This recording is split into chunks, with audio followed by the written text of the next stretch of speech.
We welcome in MDS for the Week 14 awards, and we start, as always, not on the defensive side, but the offensive side. MDS, you are up. 49ers tight end George Kittle is my pick. He was remarkable in the win over the Bengals with 13 catches for 151 yards and a touchdown. With his combination of size and speed, Kittle can just do so much in that offense.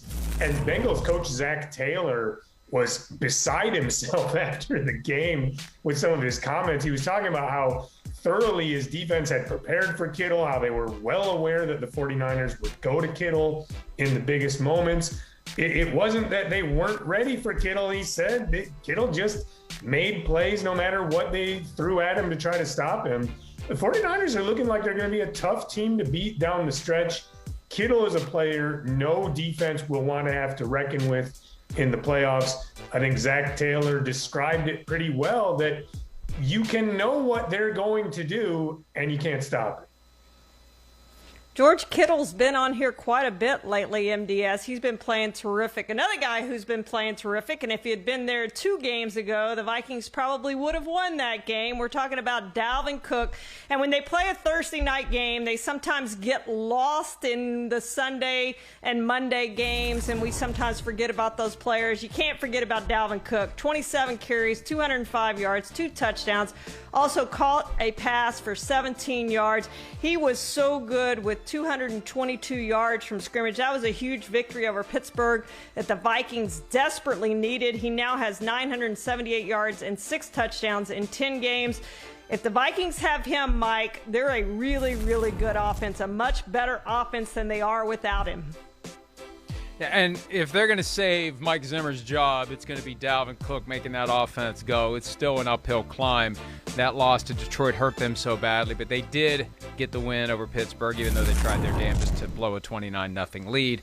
And they've got the Bears coming up on Monday Night Football. I went with Rashad Penny. I remember when the Seahawks made him their first-round pick in 2018. The Seahawks have been desperate to find consistency at the tailback position since Marshawn Lynch left, and they haven't had anyone nearly as durable as Lynch ever was. And Rashad Penny has had his share of injuries. He missed 2 games as a rookie, 6 games his second year. He played in only 3 games last year. He's appeared in 6 this year, but he had his best day ever with 137 rushing yards and a couple of touchdowns. He showed a burst. He's got size. He's got speed. And if they can just find a way to keep him healthy. Now, good luck with that, because I think past performance does predict future durability or lack thereof in the NFL. But it was good to see him finally have the kind of performance that they thought he would have when they made him a first-round pick out of San Diego State. But it just underscores the struggles the Seahawks have had offensively, because they just haven't had that presence and that consistency and that performance in the running game since Marshawn Lynch. All right, MDS, you're up next with Defensive Player of the Year. Or week. Not year, but week. But maybe both. He won't be the Chiefs. He won't be the Defensive Player of the Year because he's only made an impact for half the year. But the Chiefs got Melvin Ingram for a 6th-round draft pick just before the trade deadline, and he has made an enormous difference, made a big impact in that dominant win over Las Vegas on Sunday. And before Melvin Ingram arrived, they played 8 games. The Chiefs were 4-4 and were allowing an average of 28 points a game. Since Ingram arrived, the Chiefs are 5-0 and they're allowing an average of 10 points a game. I don't know if I've ever seen a defense turn things around mid-season the way the Chiefs have this year.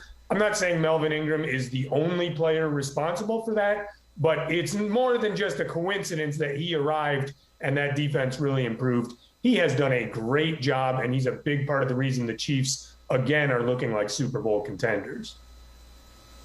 We just talked about the Cowboys' offensive struggles and what's going on with Dak Prescott. There's no questions about that defense, and you could have picked several guys off of that defense, so I have picked 2. So in this category, Defensive Player of the Week, I'm going to go with Randy Gregory. Welcome back, Randy Gregory, one of my very favorite players of all time. Great person, great player. He was terrific in that game after that calf injury. 1 tackle, 1 sack, 2 quarterback hits, interception that should be on highlight reels for a long time to come, a forced fumble, a pass defense. He ended the game on 3rd and 3 there with that strip sack of Kyle Allen, and it was lights out. Randy Gregory, welcome back to the Cowboys.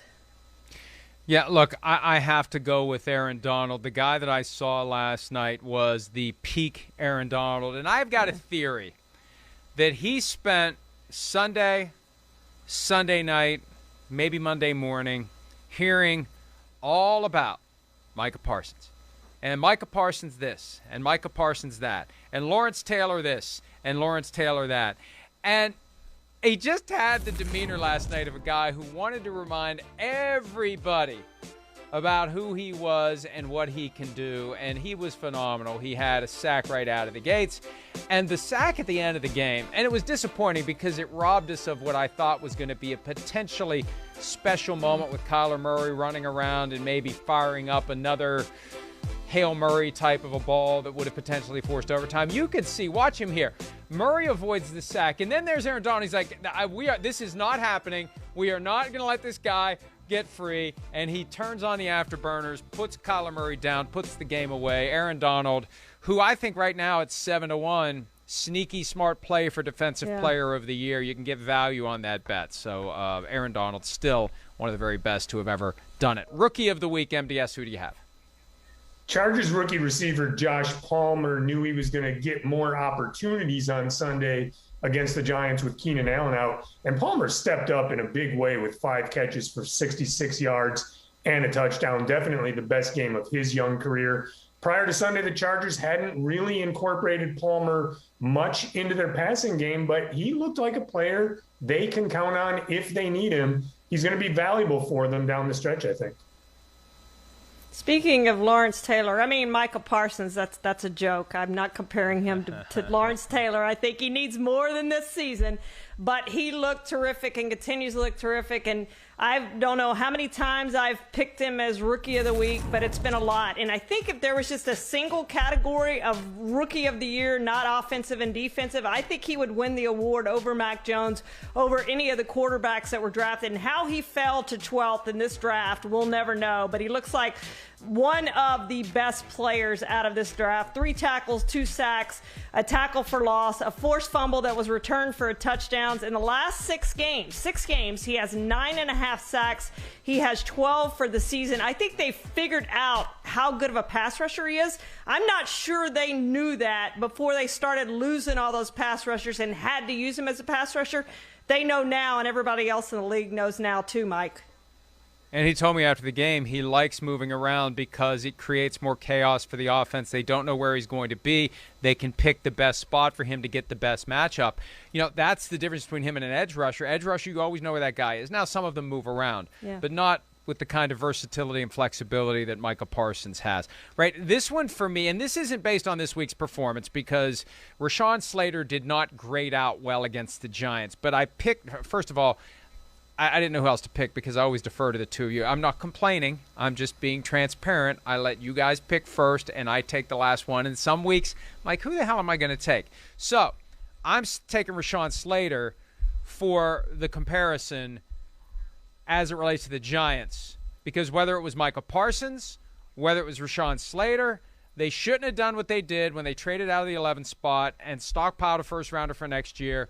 Because when they didn't get Devontae Smith, the guy that they had to have, they went to their fallback, Kadarius Toney, who has not been great for them. And that's putting it mildly. Some of the stuff I'm hearing, Kadarius Toney has been a handful for them behind the scenes.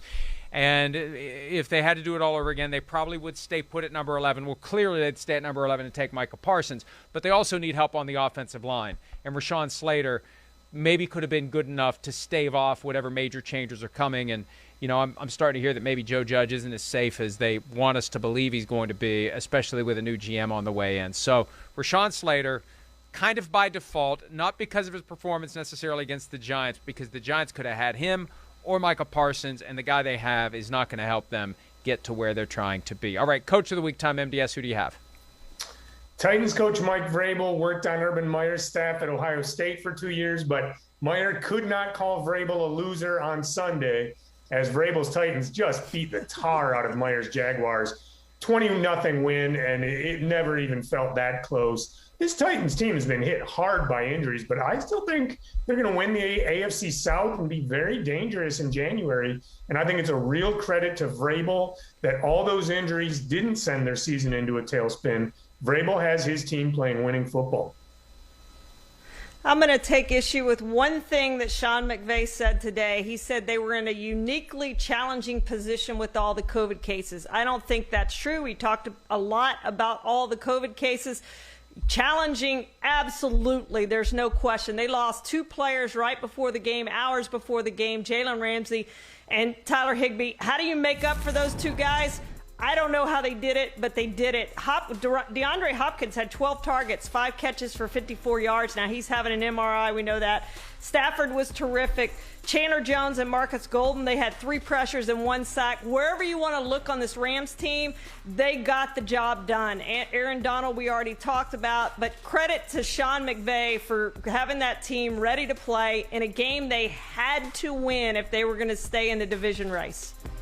And kudos to Cooper Kupp, who had 13 catches for 123 yards last night. We wrote an item earlier today at PFT. He could break the single-season reception yard of 149 held by Michael Thomas and the single-season yardage reception record set by Calvin Johnson 9 years ago of 1,964, I believe. He's not on pace to break them, but he could, and I think the Rams will be very aware of that as the season continues to unfold. I'm going to go with Kyle Shanahan. You know, coming off of a disappointing loss in Seattle, it would have been very easy for the 49ers to kind of fall apart. But one thing that Kyle Shanahan does well, and this dovetails with something that Sims and I were talking about today on PFT Live, he figures out ways to get the ball to his best players. And his best players, by far, are Deebo Samuel and George Kittle. And unlike teams like the Seahawks, where you wonder, why aren't they using DK Metcalf? Why aren't they getting the ball in the hands of this guy who can just do incredible things with it? Why aren't they using him in the backfield? Why aren't they designing plays where he's going to be open by virtue of just the design, the timing of the throw? You don't have to get open down the field. They do it with Kittle. They do it with Samuel, and it all tracks back to Shanahan. And to hold it together, to keep the team together after they blew that lead, after they let the Bengals drive down the field to start overtime, they stiffened when they needed to, they got the win. All across the board, Shanahan turning a team that was ready to fall off the cliff into a real playoff contender, and I think they're going to make it. I think they're going to get one of those wild card berths, and they could be a dangerous team when the postseason rolls around. All right, we need to take a break, but before we do, MDS, I have to give you some props for breaking out the very old school PFT shirt. We have not had gear in a long time. I think we need to bring it back. I think this is the impetus. Yeah. This is the old, I think that was stitched in my basement once upon a time, but impressive that you still have it. Impressive it's not moth-eaten like your Cabana gear. Well done. Well done breaking that out today. It makes me want to go find some of my old PFT gear. It's great stuff. It's comfortable. It's warm on a cold day. I love it. Hi, I'm Mike Tirico, and thanks for watching. Make sure to hit subscribe for the latest news and highlights from NBC Sports.